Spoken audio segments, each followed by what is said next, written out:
Football Factory. Football Factory. Bonsoir mesdames, bonsoir messieurs, bienvenue dans Football Factory. Heureux de vous retrouver à partir de Conakry pour cette émission avec une production de Newscom. Dans ce nouveau numéro, nous vous parlerons du Oroya avec la pré-saison qui a démarré sans l'un des hommes forts de cette formation la saison dernière. Il s'agit d'Abdoulaye Paye Camara. Abdoulaye Paye Camara n'est pas aperçu aux séances d'entraînement. Il ne participe pas aux matchs amicaux disputés en ce moment par l'équipe dirigée par Didier Gomes Darossa. Nous nous sommes intéressés à ce sujet. Vous aurez dans cette émission le pourquoi. Pourquoi Abdoulaye Paye Camara boude les entraînements du côté du Oroya. Nous allons en parler dans un court instant. Nous parlerons aussi des clubs africains qui vont donc représenter la Guinée dans les compétitions africaines interclubs la saison à venir. Il y aura 4 équipes. Le CIK et la formation du Santoba FC vont jouer la Coupe de la Confédération. Pendant ce temps, le Oroya et l'équipe du AFIA vont jouer la Ligue des champions africaine. Des équipes qui participent en ce moment à un tournoi appelé Tournoi des clubs africains, initié par la Ligue guinéenne de football professionnel. Quelle appréciation les entraîneurs font de cette initiative? Didier Gomes Darossa sera dans cette émission pour nous donner son point de vue. Bienvenue dans cette nouvelle émission avec une production, je le rappelle, de Newscom. Mohamed Amin Camara est à la caméra, Alia Alama Bangoura au montage et à la réalisation. Merci de nous rejoindre une nouvelle fois. Une nouvelle fois, bonsoir, bienvenue dans cette émission que nous ouvrons par des nouvelles du Sili national de Guinée, l'équipe guinéenne qui a déçu tout ce monde lors de la dernière édition de la Coupe d'Afrique des Nations. C'était la 32e, remportée par les Fennecs d'Algérie à la suite des mauvais résultats. L'entraîneur Paul Put et tout son staff ont été limogés par la Fédération guinéenne de football, et qui parle de limogeage de Paul Put va forcément demander qui est désormais le nouvel entraîneur de cette équipe de Guinée. Eh bien, la Fédération guinéenne de football a lancé un appel à candidature pour le remplacement du technicien belge. Dans cette émission, nous allons donc vous parler de cet appel à candidature avec un point sur le profil recherché par la Fédération guinéenne de football. La FGF, dans son appel à candidature, précise que le futur entraîneur devrait soit avoir une licence à CAF ou une licence à UEFA et avoir aussi des diplômes reconnus ou bien équivalents.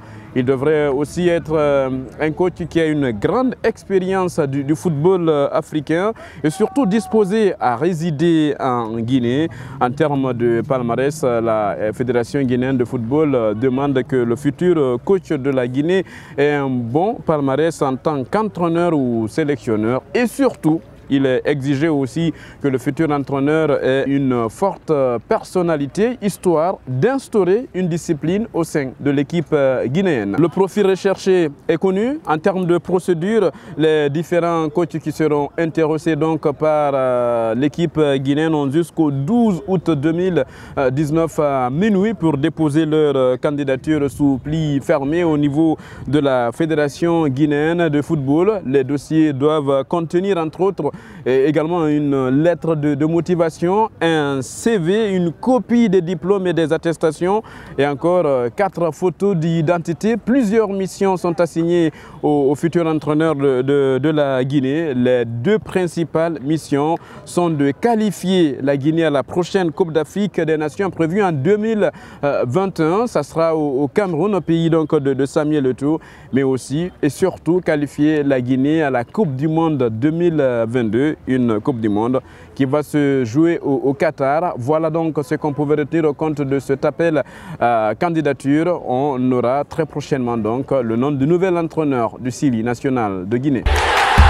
Après l'équipe nationale de Guinée, le Silia, donc, nous allons parler d'une autre équipe nationale. C'est l'équipe locale qui nous intéresse avec les éliminatoires du championnat d'Afrique des Nations dans sa 6e édition, prévue également en 2020. Et ça sera le Cameroun qui va abriter cette compétition. Vous le savez, la Guinée a été exemptée du premier tour et la Guinée n'entre en jeu qu'au second tour. Et la Guinée qui attendait, désormais située sur son adversaire, ça sera le Sénégal comme adversaire de cette équipe guinéenne au compte du deuxième tour éliminatoire du CHAN 2020. Le Sénégal, pour affronter la Guinée, a éliminé le Libéria après une défaite en déplacement à Monrovia. L'équipe du Libéria est venue à Dakar et s'est inclinée 3-0. Et c'est logiquement donc que cette équipe du Sénégal se qualifie pour le second tour et devra défier la formation guinéenne. Une équipe de Guinée qui a désormais un entraîneur parce que vous le savez, depuis le limogeage de Kamfouri Lapé Bangoura lors du dernier CHAN, c'était en 2018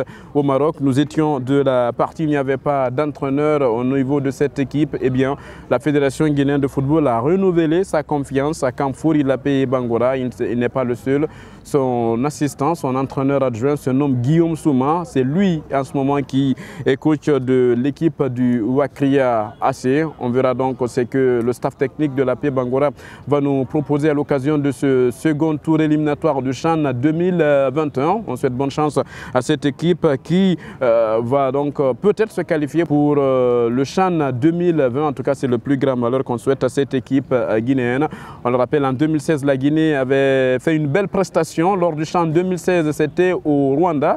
L'équipe guinéenne était allée jusqu'en demi-finale et en 2018, c'était un fiasco total. Voilà, l'équipe de Guinée a été éliminée au premier tour donc, de cette compétition et c'est le Maroc qui avait raflé le trophée. Parlons à présent des compétitions interclubs avec bien sûr la Ligue des Champions mais aussi la Coupe de la Confédération.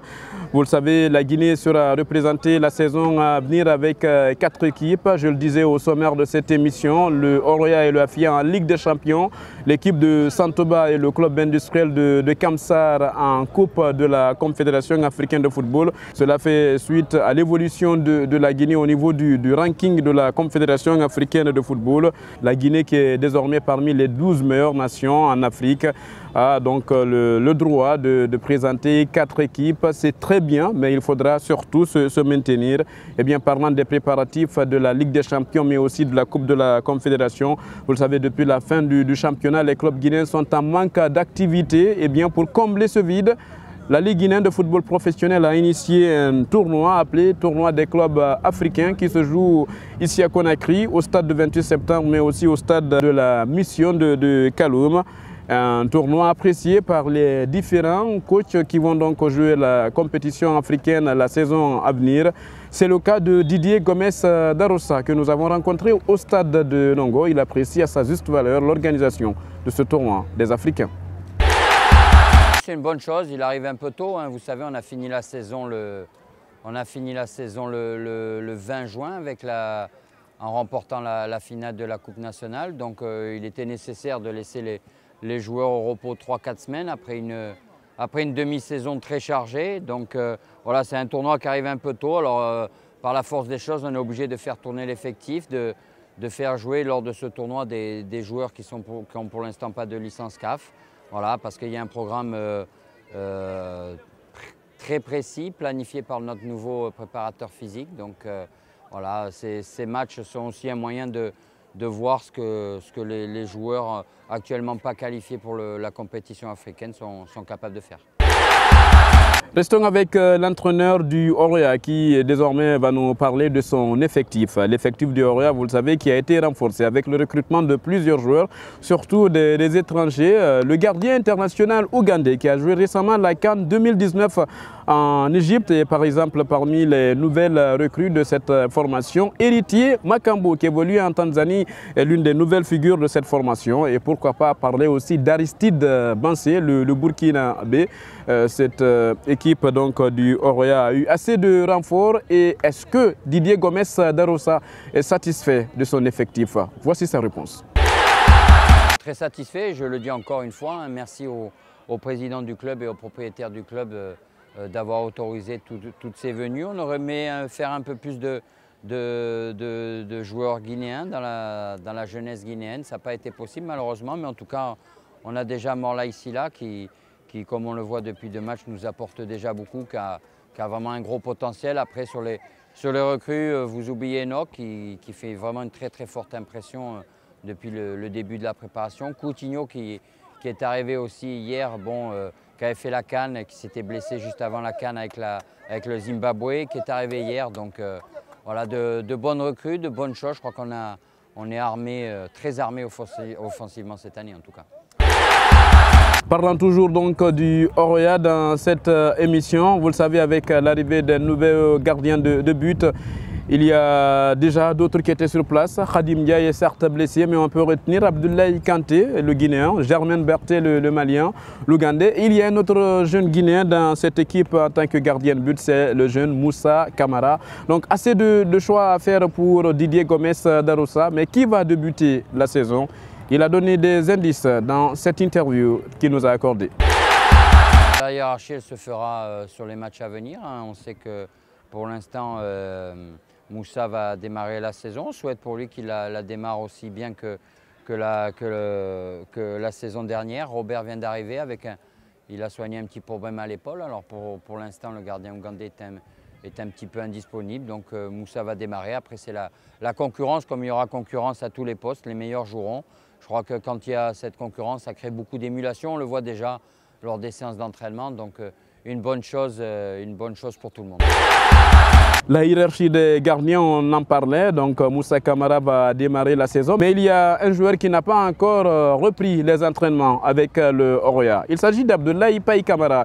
Il a été nommé et élu meilleur joueur de la saison dernière du championnat. Bien sûr, il a reçu son trophée lors de la cérémonie de récompense des meilleurs athlètes de la saison organisée par la Ligue guinéenne de football professionnel. Et pourquoi Abdoulaye Paye Camara n'est pas visible aux séances d'entraînement du Oroya? Pourquoi il n'assiste pas aux séances d'entraînement du Oroya? Selon nos informations, Abdoulaye Paye Camara aurait reçu une offre et le club ne serait pas disposé à le lâcher. Encore est-il que ce sont des informations à prendre au conditionnel. Mais pour en savoir plus, nous avons accroché l'entraîneur Didier Gomes d'Arossa. Il nous a donné quelques explications sur Abdoulaye Paye Camara.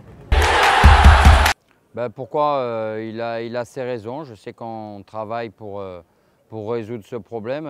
Comme vous l'avez dit, ça a été le meilleur joueur du championnat l'an dernier. Il a gagné le trophée. Il a fait une saison de feu. C'est un bagarreur, c'est un niaqueur, un véritable guerrier. C'est notre lion. Donc voilà, on espère son retour très bientôt. Je crois que le président et le propriétaire font en sorte que Abdoulaye Paye revienne à Oroya très rapidement parce que il est vrai que ça reste un joueur clé et qui peut apporter beaucoup dans l'âme, vous savez, dans l'âme de l'équipe, dans l'esprit de l'équipe. Donc voilà, je crois que les choses vont se faire assez rapidement maintenant. Vous savez, voilà, Oroya est une grande famille, donc il faut se soutenir les uns les autres. On ne peut pas non plus voilà, dire les choses. C'est vrai que Paye a sûrement des envies d'ailleurs. Ça arrivera à temps pour lui. Je crois que pour l'instant, il est à Oroya. Encore une belle saison et peut-être que il pourra s'exprimer un peu plus haut sur d'autres horizons. Mais pour l'instant, c'est un joueur de Oroya. C'est notre lion. Et je crois que finalement, il nous rejoindra très bientôt. Abdoulaye Paye Camara n'est donc pas visible aux séances d'entraînement. Didier Gomes d'Arossa n'a pas voulu être assez explicite là-dessus. Et si on se réfère aux informations dont nous disposons par rapport à cette éventuelle offre qui serait venue sur les tables du Oroya et que l'Orient ne serait pas disposé à le lâcher, nous avons rencontré aussi le secrétaire général du club. Le secrétaire général du club est ferme. Selon lui, il n'y a pas d'offre pour le jeune Abdoulaye Paye Camara. Abdoulaye Paye Camara, je rappelle, qui était parmi les présélectionnés de Paul Putre pour la CAN 2019. En tant que secrétaire général, je dirais officiellement, on n'a rien reçu de Paye. Donc, nous l'avons contacté et puis il nous a certifié de son retour. Donc, moi, je ne saurais le dire que nous avons reçu une offre pour Paye et que nous n'avons pas répondu. Non, on n'a reçu aucun document, je dis aucun document par rapport à cette situation. Paye Camara pas visible. Histoire d'offre, le secrétaire général ne confirme pas l'information. Selon lui, il n'y a pas d'offre. Mais Didier Gomes d'Arosa espère tout de même revoir son joueur qu'il a utilisé la saison dernière et qui a même marqué un but lors de la finale de la Coupe nationale dans les prochains jours. Selon Didier Gomes d'Arosa, c'est une équipe du Oroya qui est conçue autour d'Abdoulaye Paye Camara. C'est un élément très important dans son dispositif. Oui, bien évidemment, on a bâti l'équipe autour de lui, vous savez. Hein, c'est quelqu'un qui équilibre l'équipe, qui est capable d'apporter de la niaque devant, qui est un box-to-box. Hein. Je l'ai dit en fin de saison, j'étais d'ailleurs très heureux qu'il marque ce but en finale de la Coupe. C'était comme un symbole aussi. Et voilà, je crois qu'il va revenir très vite à de meilleurs sentiments et il nous rejoindra dans les tout prochains jours. La semaine prochaine, lors de la prochaine émission, nous allons vous proposer une interview du président du Oroya, Soufiane Souaré, que nous avons donc accroché. Mais bien avant, nous vous proposons là un court extrait de la prochaine interview que nous allons donc diffuser pour vous. Soufiane Souaré, nous l'avons interrogé sur plusieurs sujets, la formation du Oroya, l'effectif, les objectifs assignés au staff Didier Gomes d'Arosa, mais surtout le départ aussi de Patrice Neveu. Est-ce que son départ était lié aussi à cette élimination du Oroya en quart de finale de la Ligue des Champions? Le cas Abdoulaye Paye Camara, évidemment, mais surtout l'organisation du championnat guinéen de première division. Vous le savez, on assiste à assez de matchs en retard dans le championnat, surtout concernant par exemple le Oroya, avec une participation en compétition africaine. Soufiane Souaré, que nous avons interrogé par rapport à ces reports de matchs, bien sûr liés à l'organisation du championnat. Voici ce qu'il nous a répondu. C'est un extrait de la prochaine interview que vous allez suivre dans cette émission Football Factory. Je pense qu'il y a toujours des petits détails qu'il faudrait améliorer. C'est une organisation. Je pense qu'elle est assez professionnelle. Je pense qu'il y a assez de personnes ressources au sein de cette ligue qui pourront tirer les leçons nécessaires afin de développer ce championnat de la meilleure des manières. Vous avez vu que la saison passée, la Ligue guinéenne de football professionnel a eu l'apport d'une société française dans le domaine de marketing média qui aujourd'hui a énormément apporté en termes de structuration, en termes de visibilité, en termes également d'apport financier.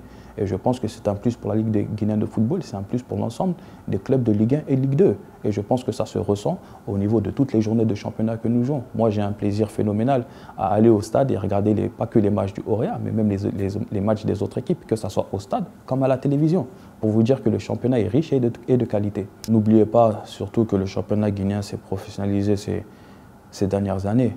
Donc c'est naturellement tout nouveau. Au niveau de cette organisation spécifique. Après, c'est vrai que l'année dernière, moi je pense, en tout cas de mon point de vue, ça avait plutôt bien marché au niveau du calendrier. Il y a eu comme partout, il y a eu des aléas, des divergences de vues au fait de certaines équipes qui avaient un calendrier plus chargé que d'autres. Mais le championnat ne s'est jamais arrêté pour cela. Le championnat a toujours continué à fonctionner. Je pense que la saison qui arrive, le championnat est censé commencer en septembre prochain. La programmation a déjà été établie. Donc moi, je pense qu'il n'y a pas de problème particulier vis-à-vis du calendrier du championnat. Non, moi, personnellement, je n'ai jamais été pour un report d'un match, du fait qu'une équipe soit engagée au niveau de la Ligue des Champions. Je pense qu'à partir du moment où la LGFP a officialisé un calendrier, je pense qu'on doit respecter le calendrier de cette institution et jouer tous les matchs conformément au calendrier imposé par la Ligue guinéenne de football professionnel. Vous l'avez donc suivi, c'était là, Soufiane Souaré. Prochaine interview donc à suivre en intégralité dans cette émission Football Factory. Et avant de terminer, un mot sur Boniface Abba lors de la première journée de ce tournoi des Africains organisé donc par la LGFP. Boniface Abba est sorti au bout de quelques minutes seulement de jeu. Moins de 5 minutes, il était touché et selon nos informations, il s'entraîne en ce moment dans la salle. Seul pour pour essayer de récupérer. Pas de mauvaises nouvelles. Boniface Saba, sauf changement de dernière minute, devrait d'ailleurs faire le déplacement à Bamako. Vous le savez, c'est à Bamako que le Oroya va jouer son premier match pour le tour préliminaire cette saison en Ligue des Champions. Ça sera face au stade malien de Bamako. Et d'autres informations dans cette émission, c'est le changement de nom du club olympique de Koya. Oui, vous allez vous y habituer. La saison à venir, il faudra vous habituer. Ça sera SOR Academy. C'est le nom de cette formation qui évoluera encore en première division, donc qui a assuré le maintien. Une équipe dirigée par Souleymane Abedi Kamara. Et il faut le rappeler, mesdames et messieurs, des infos, ça vous intéresse toujours. Et on va parler de Naby Keita qui est de retour en compétition. Le Community Shield s'est joué face à Manchester City. Le Guinéen a démarré sur le banc. Il est entré en jeu en seconde période. Il est lancé par Jürgen Klopp. Naby Keita et ses coéquipiers ont tout de même échoué dans ce match, où on n'a pas vu Sadio Mané. Mohamed Salah et ses coéquipiers étaient bien là. Un but partout, score final dans cette rencontre au terme d'ailleurs du temps réglementaire après l'ouverture du score des Citizens. Eh bien, l'équipe de Liverpool a échoué au tir au but et la formation de Pep Guardiola a conservé le Community Shield. C'est autant dire que la saison est lancée en Angleterre où la Première Ligue va recommencer le 9 août. Nous souhaitons une très bonne saison à tous les Guinéens qui sont en Angleterre, que ce soit en première division ou dans des divisions inférieures. On espère voir beaucoup de minutes de jeu et beaucoup de belles performances pour notre compatriote Naby Keita à l'occasion de cette nouvelle saison. Voilà comment on se quitte au compte de cette nouvelle émission Football Factory avec une production de Newscom. La semaine prochaine, nous vous donnerons également des informations sur le club industriel de Kamsar ou encore la formation du FC Santoba ou le Afia FC. Bien sûr, parlant de cette prochaine compétition interclub en Coupe de la CAF, mais aussi en Ligue des Champions. Ibrahima Sorisso, Mohamed Amin Kamara, Ali Alama Bangora et toute l'équipe de production, nous vous disons merci sous la coordination générale de Sega Diallo. On espère vous retrouver très bientôt avec le même plaisir.